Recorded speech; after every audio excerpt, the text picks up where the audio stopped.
I am Samantha Davis, 29 years old, a marketing coordinator from Alexander City, Alabama. I've always believed in building my life step by step, working long hours and saving every penny while dreaming of one day opening my own design studio. Ironically, the very thing I worked so hard for, my financial stability, became the reason I was betrayed. My boyfriend Johnny wasn't with me for love. He was with me for money. By the time I realized it, the damage had already been done.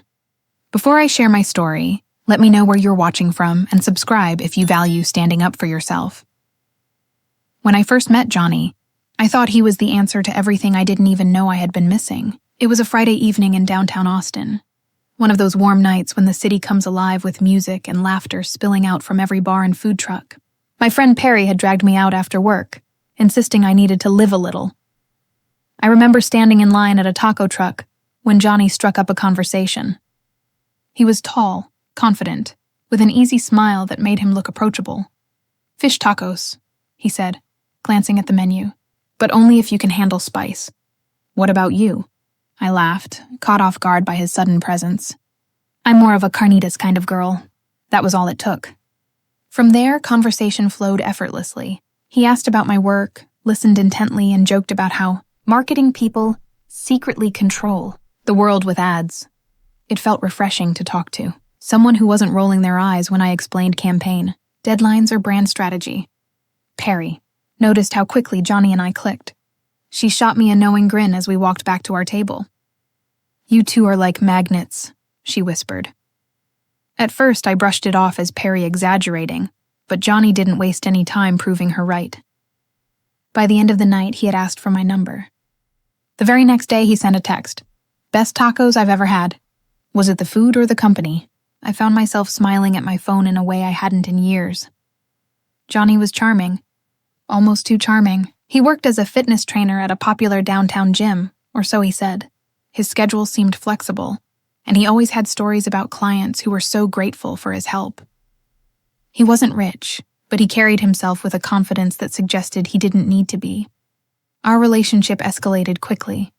He brought flowers to my office one afternoon, leaving them on my desk with a note. "For the hardest working woman in Austin."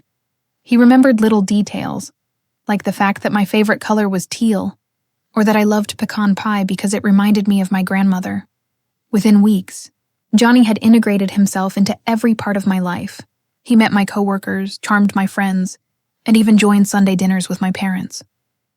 My mom thought he was so polite, and my dad appreciated that he looked like he could protect you. And me? I thought I had finally found someone who saw me. But looking back now, I see the red flags I ignored. Johnny rarely talked about his own family. Whenever I asked, he brushed it off with vague answers about how they lived out of state or how family was complicated. He also seemed oddly curious about my salary, my savings, and my career goals. At the time, I told myself it was just normal curiosity. After all, I was ambitious and vocal about wanting to start my own business someday. Why wouldn't he ask? The first time money entered our relationship, it felt small. We were out to dinner, and Johnny patted his pockets with a sheepish look. "Babe, I must have left my wallet in the car. Do you mind covering this one?" I didn't think twice. It was a casual meal, nothing fancy. I picked up the tab, and Johnny promised to get the next one. But then, it became a pattern. 2 months in, Johnny suggested we take a weekend trip to San Antonio. "We deserve it," he said, eyes sparkling. "You've been working like crazy, and I want to make memories with you." The trip sounded perfect, romantic even. But when it came time to book the hotel, Johnny hesitated. "Sam, my paycheck's late. Can you cover this one? I'll pay you back next week." I agreed. I told myself it wasn't a big deal, that relationships were about sharing burdens. And besides, Johnny had already done so much to make me feel special. Flowers, thoughtful texts, surprise visits. Surely this was just temporary. San Antonio was magical. We walked the river walk, rode a boat tour, and ate at cozy restaurants with fairy lights strung above us. Johnny was affectionate, attentive, and for those 2 days, I felt like the luckiest woman alive. But when the next week came, the payback never did. "Still waiting on my paycheck," Johnny said casually when I asked. "You know how gyms are with admin stuff?" I nodded, trying to believe him. but deep down a knot had begun forming in my stomach. Perry was the first to voice concern. "Sam," she said one night over wine, "does Johnny ever pay for anything?" I bristled. "Of course he does. He's just waiting on some payments. He's in a transition phase." Perry gave me a look, the kind only a best friend can give, the kind that cuts through all your excuses. "Just be careful. I've seen guys like him before. They're charming until your wallet's empty." I hated her words, but they lingered in my head. Still, every time I considered pulling back, Johnny would reel me in again. He'd plan a surprise picnic at Zilker Park, show up at my office with coffee, or spend hours listening to me vent about work. He had a way of making me feel like I was his world, and that feeling was intoxicating. One night, while lying in bed, Johnny turned to me and said, "You're amazing, Sam. You know that? I've never met anyone so driven, so independent. You're the kind of woman I could build a future with." My heart swelled. For someone who had spent years single, pouring herself into work, and quietly fearing she might never find someone, those words were everything. So when Johnny's request for small loans started increasing, I told myself it was normal. Couples supported each other, right? What I didn't realize was that while I thought I was building a future with Johnny, he was carefully building a trap. One that would nearly destroy me before I finally found the strength to turn it all around. At first, the little things were easy to overlook. A dinner here, a forgotten wallet there. Johnny always had a charming excuse, and he never acted entitled about it. He always promised to pay me back. But promises don't pay bills, and after a while, I started noticing the imbalance. One Friday evening, we were out with Perry and her boyfriend Eric at a new rooftop bar downtown. The city skyline glowed with orange and purple hues as the sun dipped below the horizon. Drinks weren't cheap, $14 cocktails, $9 beers. And when the check arrived, Johnny slid it across the table toward me with a grin. "You've got this one, right, babe?" he asked casually, like it was the most natural thing in the world. Perry's eyes flicked to mine. She didn't say anything, but the tight press of her lips said enough. I laughed it off and paid. But when we got back to my car later, I couldn't help asking, "Johnny, why didn't you cover at least half tonight? It was your idea to come here." He kissed my cheek. "Sam, you know my gym's been slow lately. Once things pick up, I'll spoil you, I promise. Just be patient with me." I nodded, but the knot in my stomach twisted tighter. It wasn't just money. Johnny was slowly shaping our entire relationship around himself. When I suggested we spend Sunday with my parents, he'd find a reason not to go. "I've got training sessions," he'd say, or "I just want us to have time alone." When I wanted to visit Perry, he'd pout. "She doesn't like me, Sam. Why waste energy on someone who doesn't support us?" It took me weeks to see it for what it was. Control disguised as care. He wanted to isolate me, to make sure the only opinions I heard were his. One night, Perry called while Johnny and I were making dinner. I answered, laughing as she told me a ridiculous story about Eric spilling wine on himself at a work dinner. Johnny frowned, arms crossed. When I hung up, he asked, "Why do you always take her calls in the middle of our time together?" "She's my best friend, Johnny. I've known her since high school. 5 minutes won't kill you." "Yeah, but it's like she's always trying to come between us," he muttered.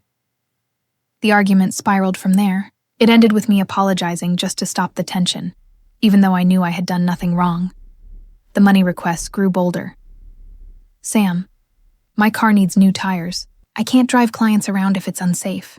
Can you cover me until next paycheck? Babe, rent's due and my landlord's breathing down my neck. I'll get it back to you, swear." At first, I kept track in my phone's notes app. Dinner, $60. Hotel, $240. Loan for tires, $400. But eventually, the list grew so long that I stopped updating it because it made me feel sick. Still, I told myself it was temporary. That Johnny just needed time to stabilize. Until the day I caught him in a lie. It was a Tuesday afternoon when I decided to surprise Johnny at the gym. I had a long lunch break and thought it would be nice to see him in action, training clients. But when I walked in, the receptionist looked confused. "Johnny," she repeated. "He hasn't worked here in months." My heart dropped. What do you mean? He's a trainer here. She shook her head. He was part-time, but he quit 3 months ago. I stumbled out of the gym, my pulse pounding in my ears.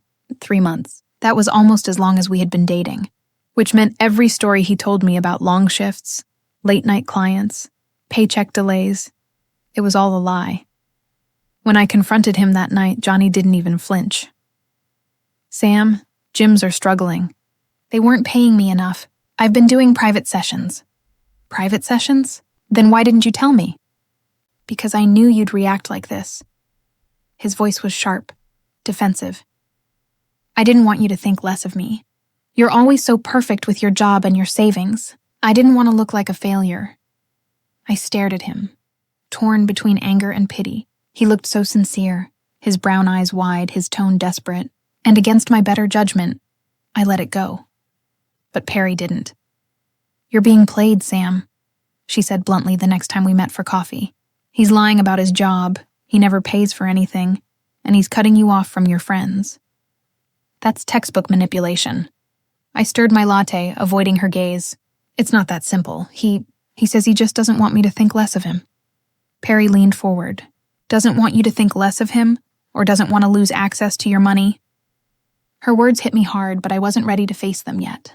So I pushed them aside and went home to Johnny, who greeted me with a kiss and a request for help covering his phone bill. The cracks were growing wider. One night, while cleaning up the kitchen, I found a receipt tucked into Johnny's jacket pocket. It was for a fancy dinner, 2 steak entrees, a bottle of wine, dessert. Over $180, I froze. When I asked him about it, his explanation came fast. Oh, that was with a client. I picked up the tab because they're considering a long-term package with me. It was an investment. But I couldn't shake the image of him sitting across from someone else, whining and dining them with money he claimed not to have. That night, lying awake beside him, I realized the truth I'd been trying to ignore. Johnny wasn't just struggling. He was using me. And I was about to learn just how deep his betrayal really went. I used to think betrayal came in big, dramatic moments, like catching someone in the act or hearing a confession. But with Johnny, it was more like death by 1,000 cuts. Small lies, small manipulations, each one stacking on top of the other until the weight of it all was crushing me. The receipt from the steakhouse haunted me. I couldn't stop picturing Johnny sitting there with someone else, spending money he swore he didn't have. The next morning, while he showered, I picked up his phone. I had never done that before, but desperation makes you cross lines you never thought you would. His messages were a mix of casual chats and flirtatious comments with women I didn't know. One in particular stood out. Last night was amazing. Can't wait for next time. My stomach churned as I scrolled through their thread. There were dinner plans, playful selfies, and even requests for her to pick the place since she had expensive taste. I wanted to throw up. Not only was Johnny using my money, but he was using it to impress another woman. When he came out of the bathroom, towel around his waist, I was sitting on the bed holding his phone. What is this? My voice trembled, but my grip on the phone was steady. Johnny froze. For the first time, his smooth mask slipped. Then, in an instant, he was back to his performance. Sam, that's nothing. She's just a client. I have to flirt a little to keep her interested. It's business. Business? I snapped. Telling her last night was amazing. Taking her to expensive restaurants while you're asking me to cover your rent. He sat beside me, reaching for my hand, but I pulled away. Sam, please. I didn't want to hurt you. I was trying to build connections. You know I don't have what you have. I can't compete with your success. I just need a break. Once I land a few big clients, everything will be different. The tears came hot and fast, not because I believed him, but because part of me still wanted to. I confided in Perry the next day. Sam, you need to leave him, she said, her voice firm. This isn't just about money anymore. He's cheating, he's lying, and he's gaslighting you. I know, I whispered, but I feel stuck. I've invested so much time, so much of myself. Perry reached across the table and squeezed my hand. You can't let the money you've already lost trap you into losing more. That's exactly how people like him win. I nodded, but walking away felt impossible. Johnny had this way of reeling me back in, making me question my own judgment. A week later, He pulled his most audacious stunt yet. "Sam," he said one evening, "I've been thinking about starting my own fitness brand. Online coaching, meal plans, the whole package. I just need some seed money to get started." I stared at him, stunned. "Are you serious? After everything, you're asking me for more money?" He leaned forward, eyes pleading. "It's not just money, it's an investment. In us, in our future. You've always believed in me, Sam. This is our chance to build something together." I laughed bitterly. "Our future? Johnny, you've lied to me, used me, and cheated on me. Why would I invest another penny in you?" For a moment, his face hardened. The charm drained away, replaced by cold irritation. "Because you owe me," he said quietly. I blinked. "Excuse me? You wouldn't have half the confidence you do now if it weren't for me," he continued. "I've supported you emotionally. I've been there for you. I've made you feel loved. That's worth something, isn't it?" His words sliced through me. The audacity, the manipulation. It was staggering. That night, I made a decision. I went through my bank statements, tallying up everything I had spent on Johnny. Dinners, trips, loans, bills. The total made me nauseous. Thousands. Money I had worked overtime to save. Money I could have invested in myself, in the design studio I dreamed of opening. The more I stared at those numbers, the clearer it became. Johnny had never been in this relationship for me. I was just a paycheck to him, a means to an end. And that realization, as painful as it was, sparked something I hadn't felt in months: anger. Not the quiet frustration I had swallowed to keep the peace, but a burning, righteous anger that demanded action. The next time Johnny asked me for money, I didn't hesitate. "No," I said flatly. He blinked, caught off guard. "What do you mean, no?" "I mean, no. I'm done funding your lies. If you want money, get a real job." His jaw tightened. "Sam, don't do this. You know I'm trying." "No," I repeated, my voice rising. "You're not trying. You're using me, and I'm done being used." For the first time, Johnny didn't have a comeback. He just stared at me, his charm stripped away, his mask slipping, and in that silence I knew. The cracks weren't just in our relationship anymore. They were in him, but Johnny wasn't going to let me go so easily. A few days later, Perry called me in a panic. "Sam, you're not going to believe this. Johnny's been telling people you two are starting a business together. He's asking around for investors, using your name." My blood ran cold. Johnny's betrayal wasn't over. It was just beginning. By the time Perry called me about Johnny using my name to lure investors, I was already on edge. My savings had been drained, my trust shattered, and my sanity stretched thin from constantly questioning what was real and what was another one of his lies. But hearing that he was out there dragging my name into his schemes was the final straw. I confronted him the next evening. He was sprawled across my couch, flipping through channels as if he didn't have a care in the world. "Johnny," I said sharply, standing in front of the TV. "Are you telling people we're starting a business together?" His eyes flicked up to mine, a flicker of annoyance breaking his lazy facade. "Why are you asking?" "Because Perry called me. She heard from someone that you're pitching an online coaching company with me as your partner. Investors, Johnny? Using my name?" He sighed, as if I were the unreasonable one. "Sam, calm down. It's just business talk.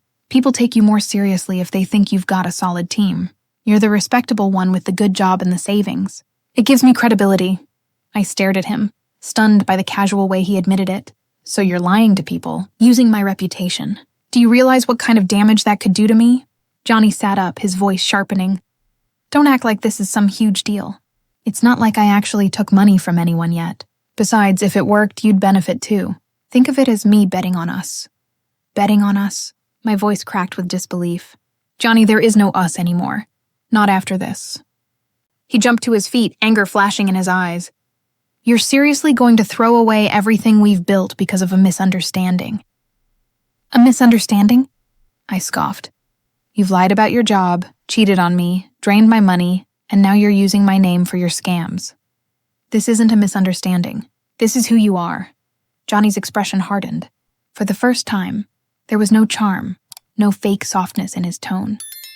Just raw irritation. "You think you're better than me, don't you? With your fancy job and your little savings account, You think you can just toss me aside like I'm nothing? I don't think I'm better, I said quietly, my voice trembling but steady. I just think I deserve better. For a moment, silence hung heavy between us. Then Johnny laughed bitterly. Fine, go ahead, end it. But don't come crawling back when you realize no one else will put up with you. That night, I packed his things into a duffel bag and left it by the door. He didn't move out immediately. Of course not. He tried everything first. Angry texts, tearful apologies, grand gestures of affection.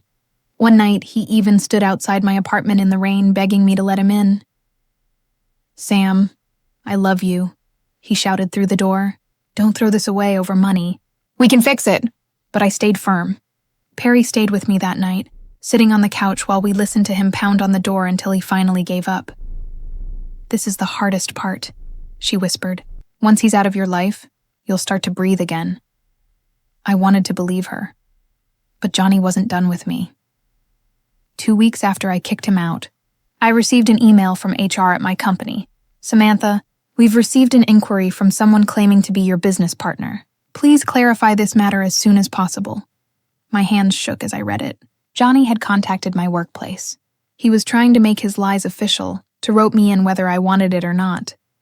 I called him immediately, my voice shaking with rage. What the hell are you doing? Reaching out to my company? He chuckled on the other end of the line. Relax, Sam, it's just business. If your company thinks you're entrepreneurial, maybe it'll even help you. Johnny, if you don't stop, I swear You'll what?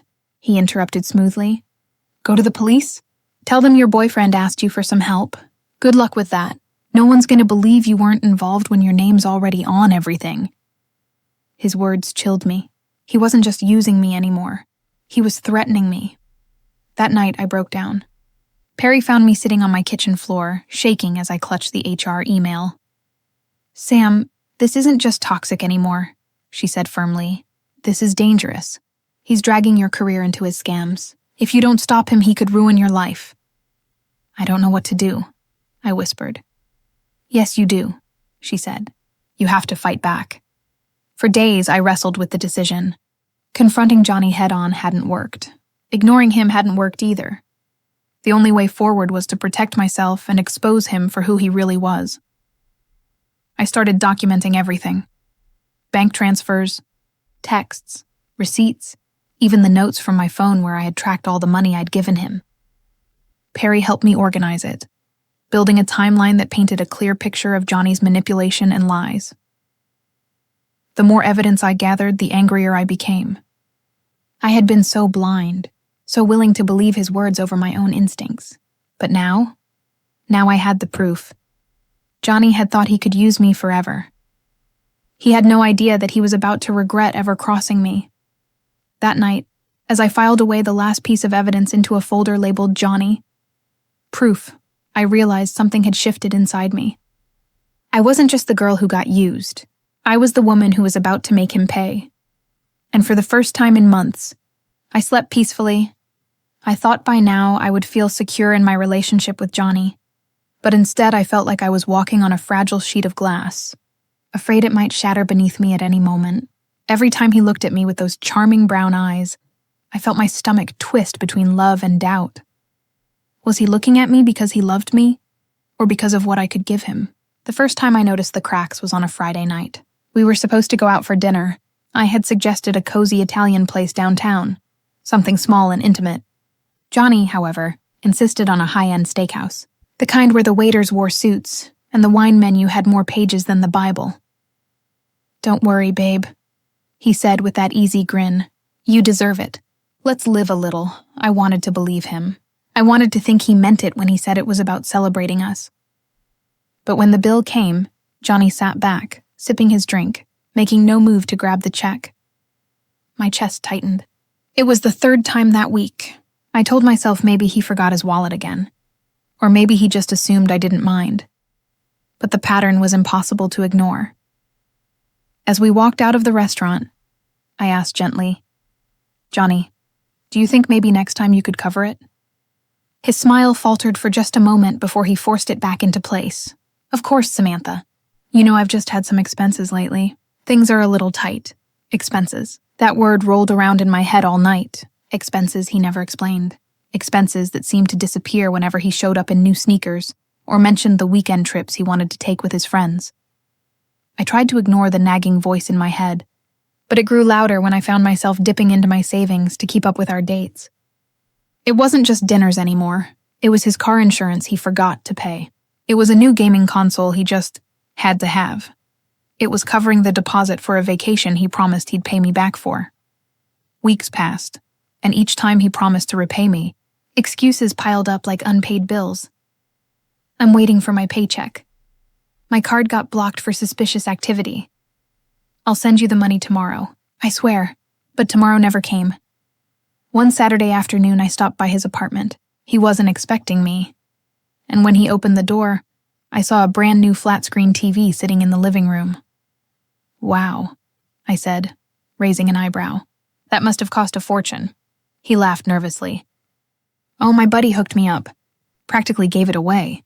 But something in his eyes betrayed him. It wasn't just guilt. It was fear that I might press further. Later that evening, while he was in the shower, I noticed a receipt on his dresser. A receipt for the TV, paid in full, by credit card, his card, the same card he told me had been frozen by the bank. My stomach sank. That was the moment I knew the illusion was cracking.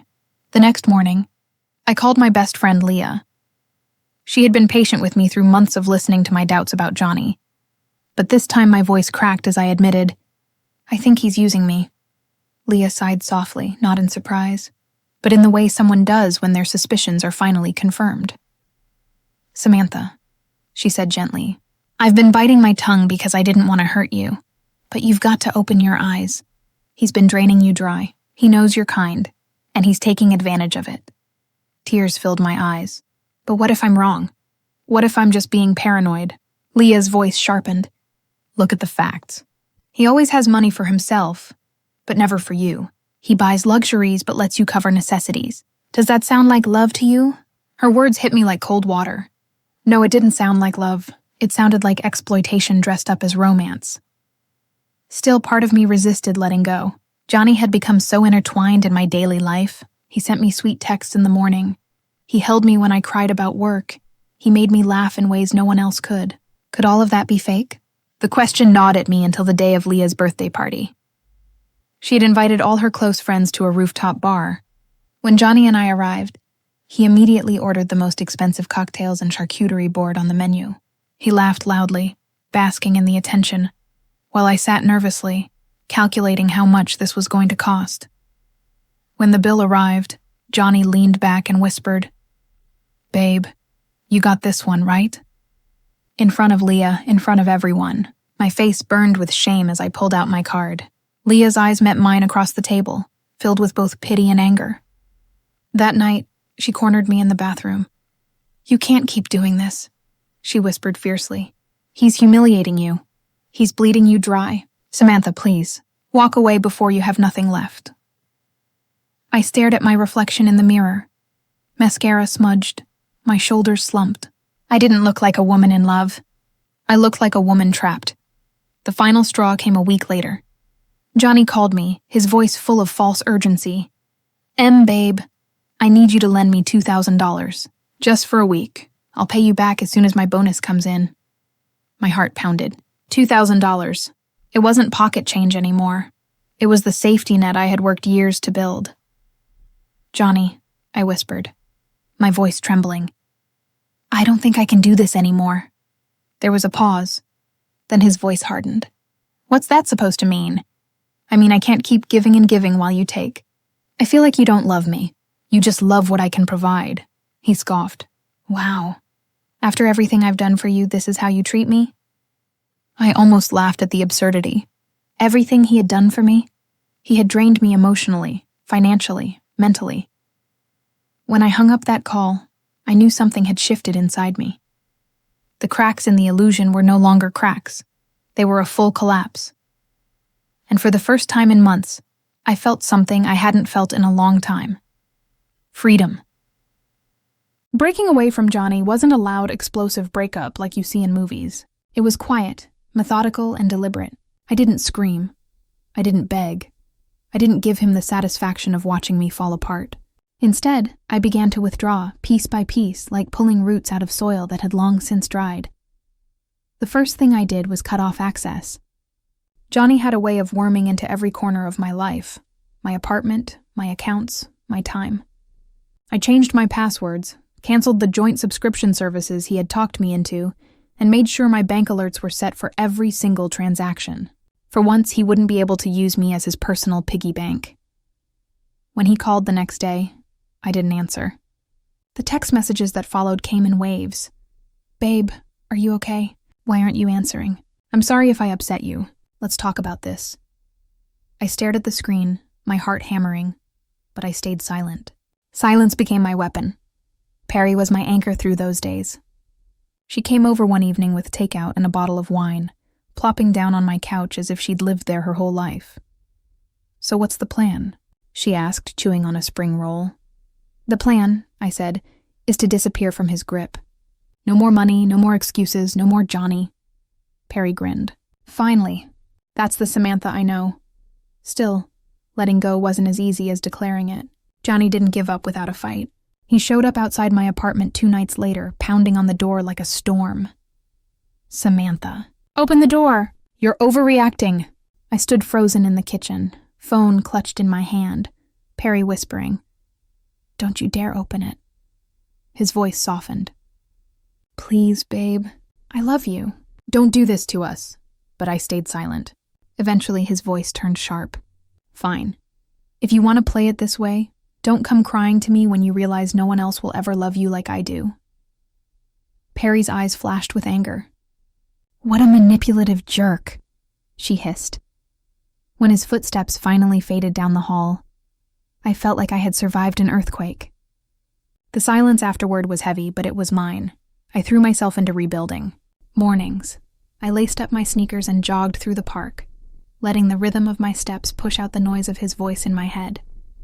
Afternoons, I poured myself into work, taking on a project that demanded every ounce of focus. Evenings, I journaled, page after page of raw truth, admitting to myself the pain I had buried. It wasn't glamorous. It was messy. Some nights I cried until my chest ached. Other nights, I stared at the ceiling, wondering how I had let myself be used for so long. But slowly, piece by piece, I was reclaiming myself. Johnny, of course, didn't vanish. His texts grew more desperate. "I need you, Em. I swear I'll pay you back. Please, just give me one more chance." When silence didn't work, he tried guilt. "After all I've done for you, this is how you treat me. You're cold, heartless."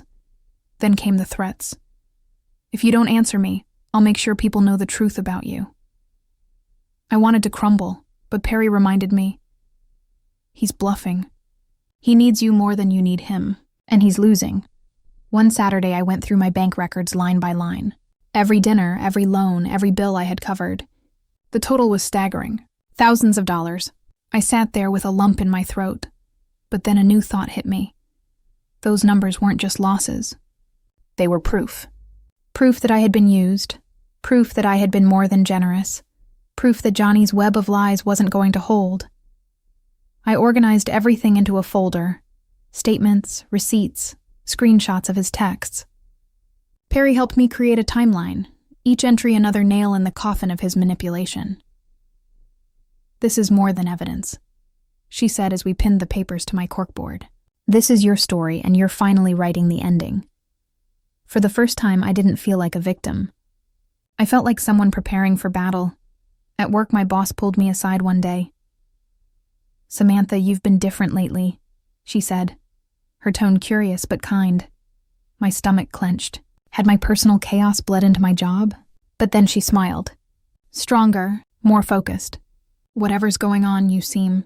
"Lighter," I swallowed hard. "Thank you. I'm trying to take back control of my life." And I was. Every small step away from Johnny was a step back toward myself. Still, there were moments of doubt. Late at night, I replayed our good times. The nights we laughed until our sides hurt. The mornings he made me coffee just the way I liked it. Were those moments lies too? Or had there been something real before it all rotted? Perry's words echoed in my mind. "He loved what you gave him, not who you are." And slowly, I believed her. The final act of withdrawal was the hardest, blocking him. I sat there one evening, staring at his name on my phone. My thumb hovered over the block button, trembling. It felt like closing a door on years of my life, even if those years had been poisoned. Perry sat beside me, her hand on my shoulder. "Do it for you," she whispered. I pressed the button. His number vanished from my contacts. His endless messages silenced in an instant. I exhaled, tears slipping down my cheeks. Relief and grief mixed together like storm clouds breaking into sunlight. That night, for the first time in months, I slept soundly. No buzzing phone, no racing heart, no endless loop of excuses, just silence. Peaceful, steady silence. And in that silence, I realized something important. Withdrawal wasn't weakness. It wasn't running away. It was power. The power to choose myself over someone who had tried to strip me bare. Johnny thought he had broken me, but he was about to find out he had only sharpened me. With Johnny blocked and my silence finally intact, the quiet gave me something I hadn't felt in months: clarity. Withdrawal had been about survival. The rise, I realized, would be about reclaiming power. Perry put it best one night as we sipped tea on my balcony.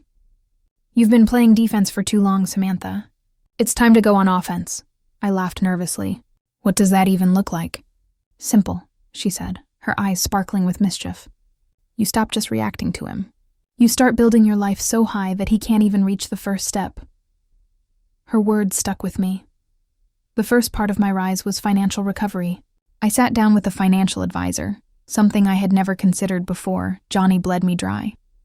We went over my accounts, my savings, and the mountain of receipts I had documented. "Samantha," the advisor said kindly, "you've taken a hit, yes, but you're not ruined. What matters is that you recognized it early enough to stop the bleeding. Now it's about rebuilding." Together we created a strict budget. For the first time in ages, I felt a sense of control over my money. Each dollar I saved was like a brick in the wall between me and Johnny's chaos. I even picked up a freelance project in graphic design, a skill I had let slide during the relationship. It was work I enjoyed, and every paycheck felt like a small victory. The second part was legal. With Perry's encouragement, I returned to the lawyer we had consulted weeks earlier. I handed over the thick folder of evidence: the receipts, the texts, the bank transfers. The lawyer scanned through it, raising his eyebrows. "This is strong," he said. "If he tries to retaliate, you'll have grounds for a civil case. And if he attempts further fraud in your name, we can get law enforcement involved." Just hearing those words steadied me. For months, Johnny had made me feel powerless, like I was trapped in his game. But now I had tools. I had a shield. Then came the emotional part, the hardest and most rewarding. Therapy had always been something I told myself I'd get around to. But after Johnny, I realized healing wouldn't happen on its own.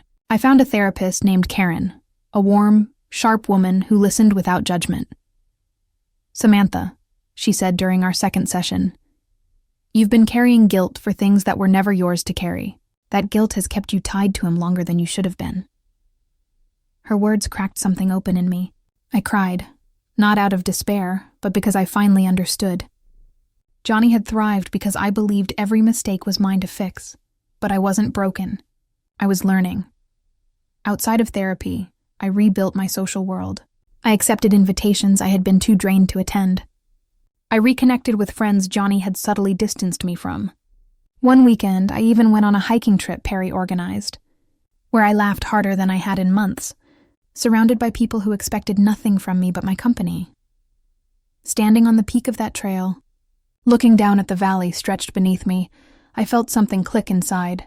Freedom didn't just mean escaping Johnny. It meant choosing joy again. Of course, Johnny didn't disappear from my story so easily. Word traveled fast in our circle, and I heard through the grapevine that he was furious I had cut him off. "He says you ruined his life," a mutual acquaintance told me one evening. Her tone skeptical. I smiled thinly. "No, he ruined it himself. I just stopped funding the illusion." Still, I knew I needed to be ready.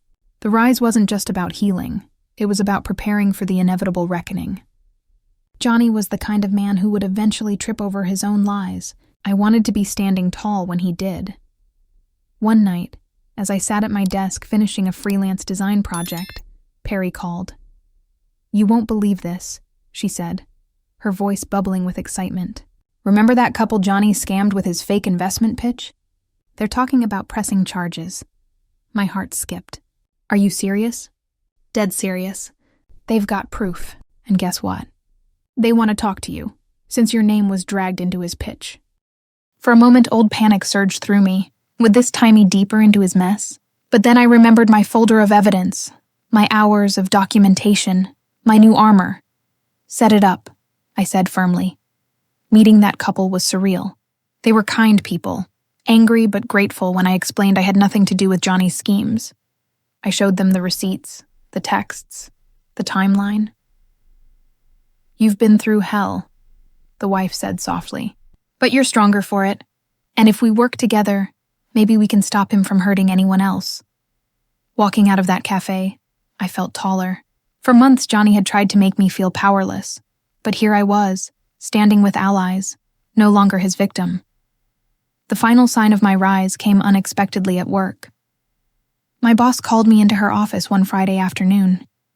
"Samantha," she said with a smile, "your work on the Thompson project was outstanding. You've shown leadership under pressure, and we'd like to promote you to senior account manager." I blinked, stunned. Just months ago, Johnny had told me no one would ever want me without him. And now, here I was, being recognized for my talent, my resilience, my worth. That evening, as I walked home through the city streets, the sunset painted the buildings gold. I felt like I was walking in my own skin again, confident, whole, alive. Johnny thought he had broken me. He thought I would crawl back, begging for the scraps of his affection. But he was wrong. I was rising. And soon, he would be the one begging. The day of reckoning didn't arrive with a dramatic bang. It began quietly, with a phone call. "Samantha, this is Detective Alvarez with the Financial Crimes Unit. We'd like to ask you a few questions about Johnny Peterson." For a moment, I froze, staring at the phone in my hand. My therapist's voice echoed in my head. "You're not responsible for his actions." "Yes," I said steadily. "I'll cooperate fully." At the station, I sat across from Alvarez and another officer, a woman named Detective Holmes. They slid a folder across the table. Inside were documents, fake investment contracts, phony business letters, every one of them stamped with Johnny's name. "We understand you were romantically involved with him," Alvarez said. "I was," I admitted. "But I had no part in his schemes. I was a victim too." I pulled out my own folder, the one I had guarded for months. Receipts, screenshots, transfers, evidence of every lie he told me. Holmes flipped through the stack, her eyebrows arching. "You've kept impeccable records." "Because I knew this day would come," I replied, my voice low but firm. The investigation snowballed. Other victims emerged, an older couple, a small business owner, even his former college roommate.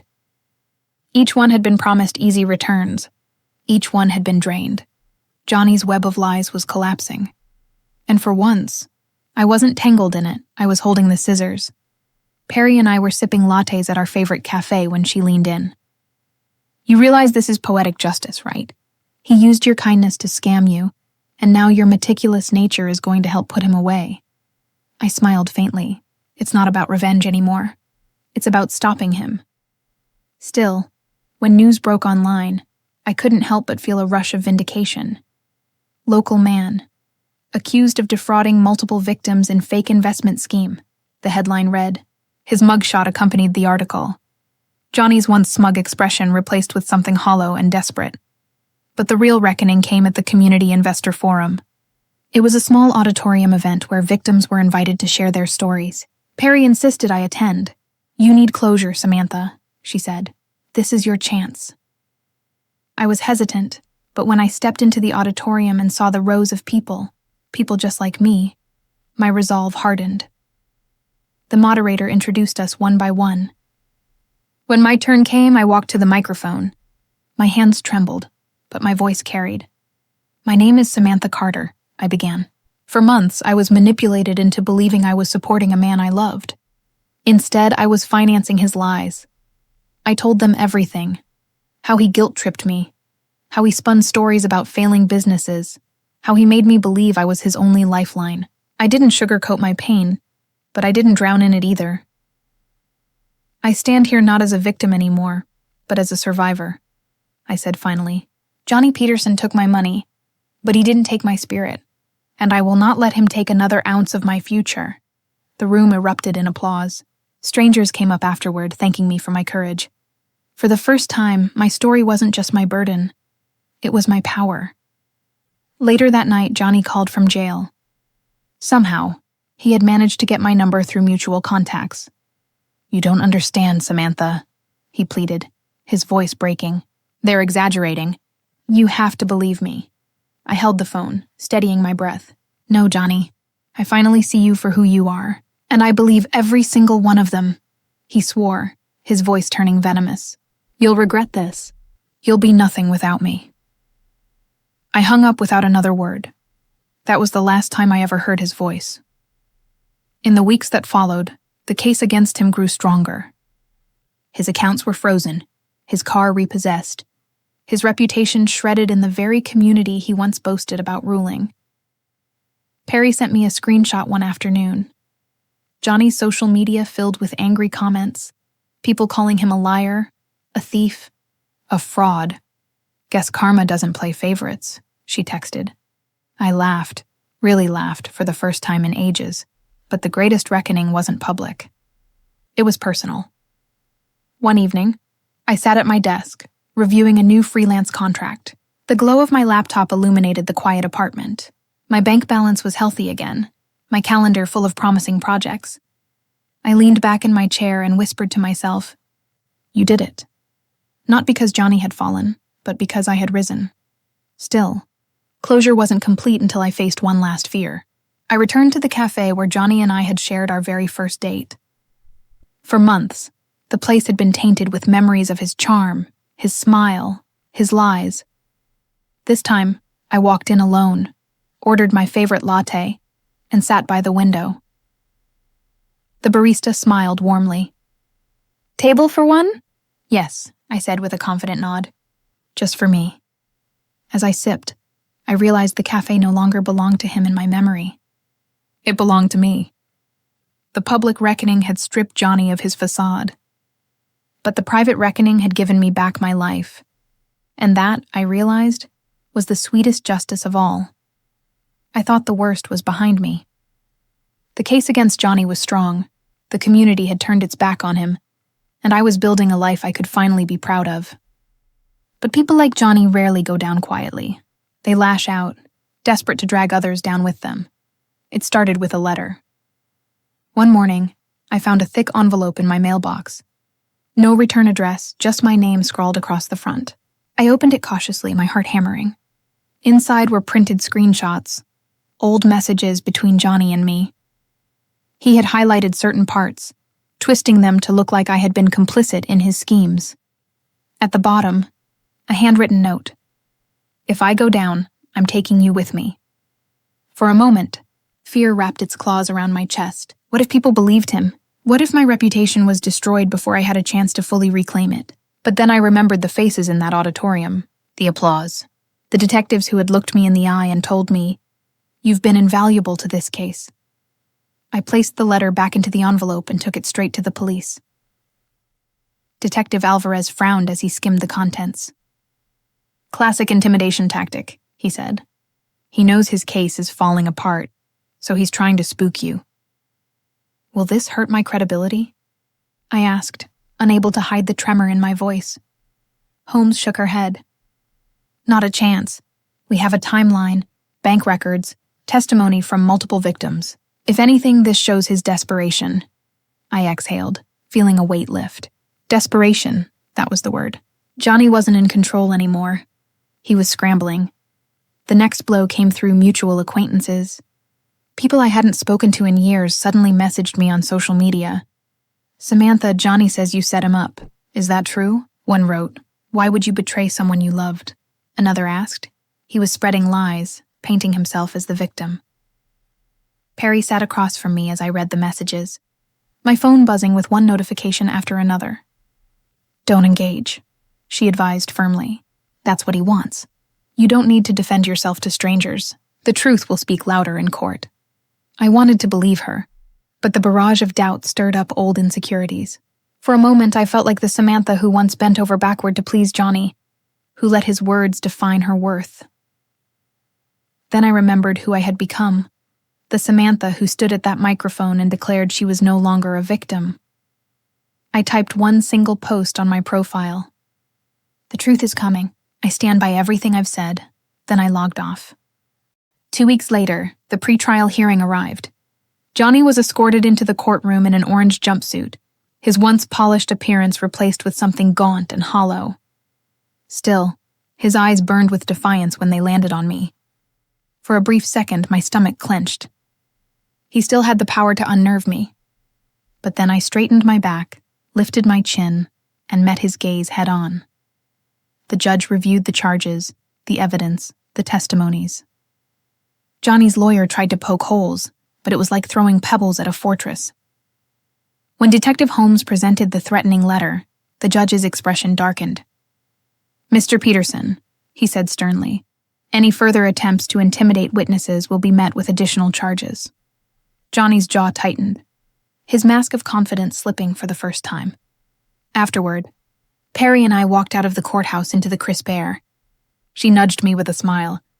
"You realize you just stared him down in court, right? The Samantha I met 2 years ago could never have done that." I smiled faintly. The Samantha from 2 years ago didn't know her own strength. Now she does. But Johnny wasn't finished. A week later, a journalist reached out. "We've received an anonymous tip about your involvement with Johnny Peterson," he said cautiously over the phone. "Would you like to comment?" I nearly laughed. Johnny's last-ditch effort was now to drag me through the media. "Yes," I replied calmly. "I would like to comment. I was one of his victims, and I've worked with law enforcement to ensure justice is served. If you want the full story, I'm willing to go on record." There was a pause on the other end. Then the journalist said, "That's brave. Let's set up an interview." Perry was skeptical at first. "Are you sure? The media can twist things." "I know," I admitted, "but I'm done hiding."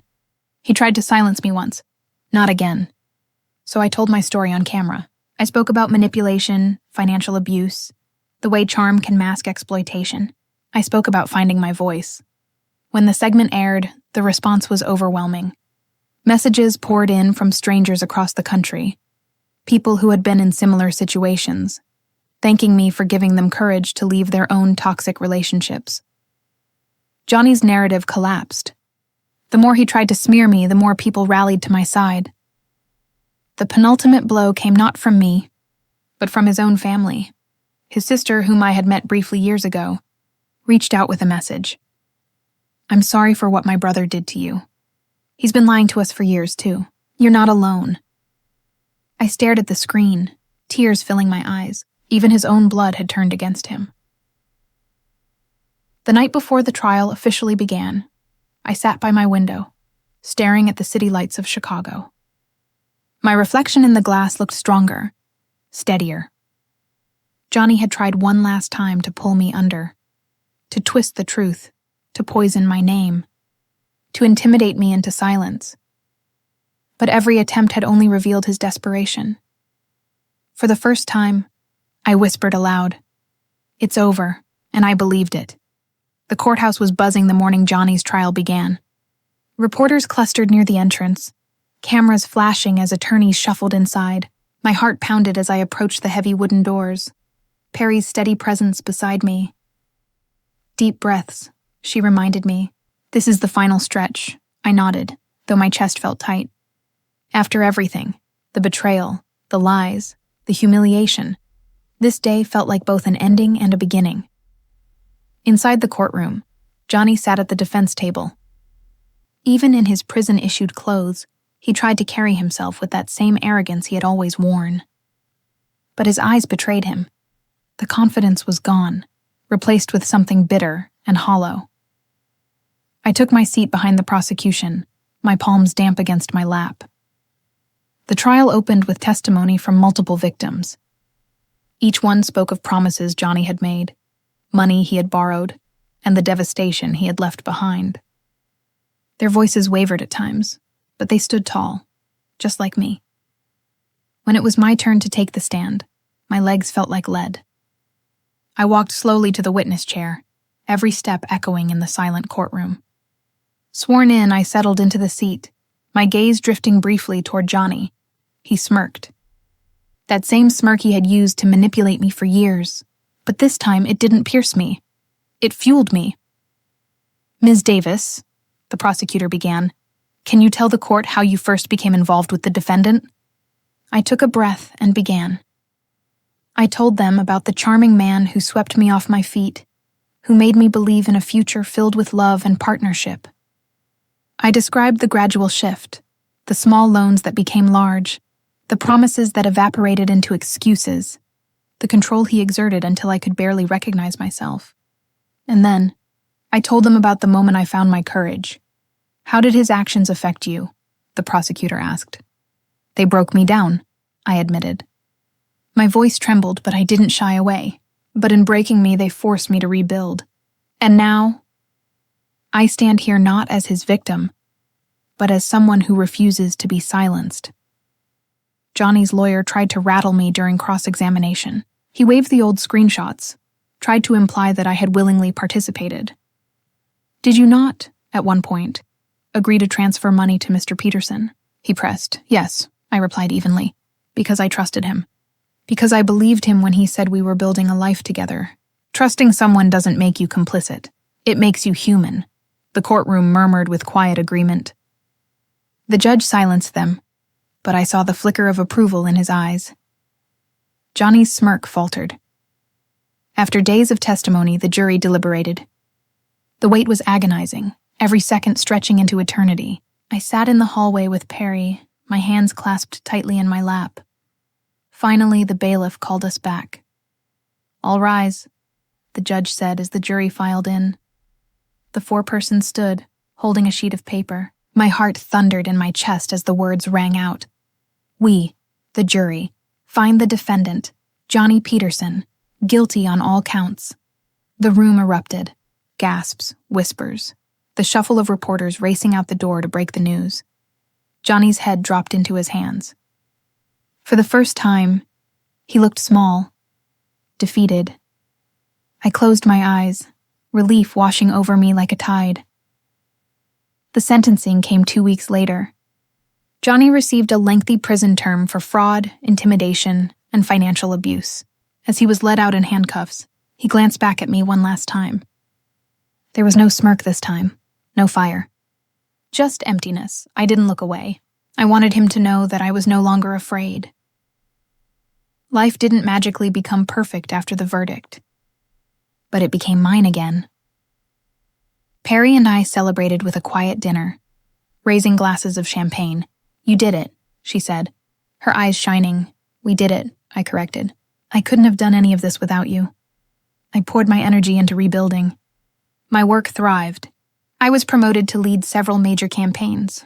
Outside of work, I started volunteering at a local women's support group, sharing my story with those still trapped in cycles of manipulation. Each time I spoke, I saw pieces of myself in their eyes, the fear, the doubt, the yearning for freedom. And each time I told them, "You are stronger than you think." Months later, I found myself standing in front of a small crowd at one of these support meetings. I held the microphone, my palm steady this time. "My name is Samantha Davis," I said, my voice carrying clear, "and I survived being used, manipulated, and discarded." I thought my story was over when he betrayed me, but it wasn't the end. It was the beginning of something stronger. The room filled with quiet nods, some with tears, some with hopeful smiles. That was when I realized Johnny hadn't just lost his freedom. He had lost the power to define me. Looking back now, I don't feel anger. Not anymore. What I feel is gratitude for the strength I never knew I had, for the friends who stood by me, for the chance to turn my pain into purpose. Johnny tried to use me for money. He thought he could control me, break me, and leave me with nothing. But in the end, he gave me the greatest gift, the chance to rise. And so, to everyone listening to my story, here is my message. And if my story resonated with you, please like, subscribe, and share it with someone who might need to hear that they too deserve respect and unconditional love. Because the truth is, being broken doesn't mean you're weak. It means you have the chance to rebuild stronger than before.